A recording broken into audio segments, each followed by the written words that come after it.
même pas peur.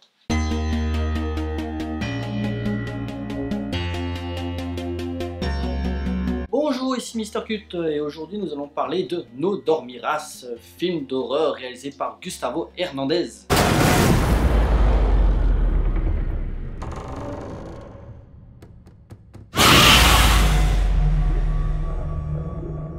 Avant de commencer la vidéo, je tiens juste à m'excuser par le bruit de fond parce que il fait très chaud en ce moment.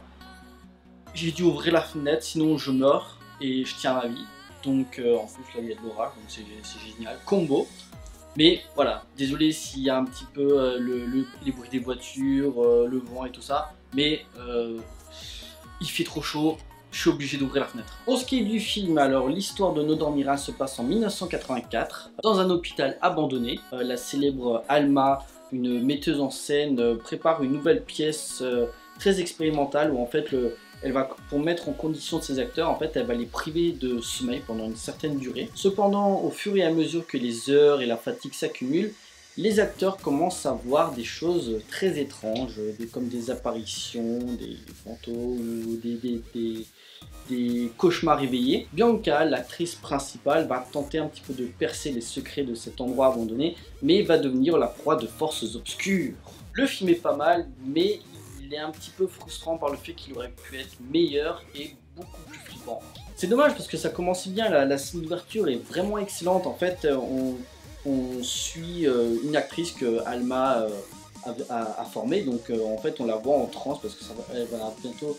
Faut en fait, ils doivent respecter une certaine durée, je crois que c'est 108 heures pour être à fond, enfin en condition dans leur personnage, et la personne est en train d'arriver à ces 108 heures, et en fait on suit comme si elle était dans une sorte de cauchemar, mais tout en restant éveillé, et c'est assez flippant, et ça nous met directement dans l'immersion théâtrale de ce qu'attend Alma de ses acteurs qu'on verra par la suite. Cette scène a pour but de créer un espace entre le rêve et le cauchemar qui va s'amplifier au fil des heures et de la fatigue qui vont s'accumuler pour les personnages. A l'inverse de la saga Freddy, le réalisateur s'intéresse à la privation de sommeil et des conséquences que cela peut engendrer sur le corps et l'esprit. Le personnage d'Alma va les empêcher de dormir en les mettant dans un état second qui va mettre en péril leur santé à cause de la paranoïa et surtout de la peur de certaines choses qu'on ne devrait pas voir. Original dans son approche, là où Hollywood reste dans une horreur très formatée pour les teenagers, Hernandez propose une vraie réflexion sur l'expression théâtrale en y incorporant l'horreur qui aiderait les personnages à s'imprégner de leur rôle. Conscient des limites de cette démarche, le réalisateur incorpore certains jumpscares qui sont pas gratuits et plutôt bien placés. Bien ancré dans son époque, le film souffre malheureusement de beaucoup de longueurs qui auraient pu être évitées.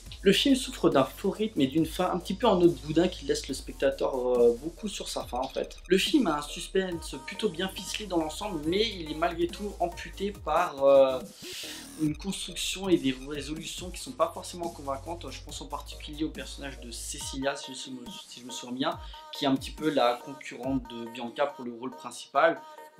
Pour la fin, tu t'y attends un petit peu sur son traitement en fait. Sur en quoi elle va servir pour la résolution finale. On a un fond intéressant sur l'implication d'un artiste, mais qui ne surprend presque jamais à cause d'une mise en scène typiquement espagnole qui a beaucoup de mal à se renouveler ces dernières années. Reste un film d'horreur sympa avec des bons acteurs, l'actrice principale Eva Quattrocchi est vraiment excellente, quelques frissons par-ci par-là, mais je pense pas que le film marquera l'année 2018 à l'instar d'un Ghostland par exemple. Voilà, cette vidéo est à présent terminée, j'espère que ça vous a plu, n'hésitez pas à liker, à partager auprès de vos amis si vous en avez, n'hésitez pas à me laisser des commentaires pour me dire ce que vous avez pensé du film. On se retrouve pour une prochaine vidéo, d'ici là portez-vous bien, allez au cinéma, ciao.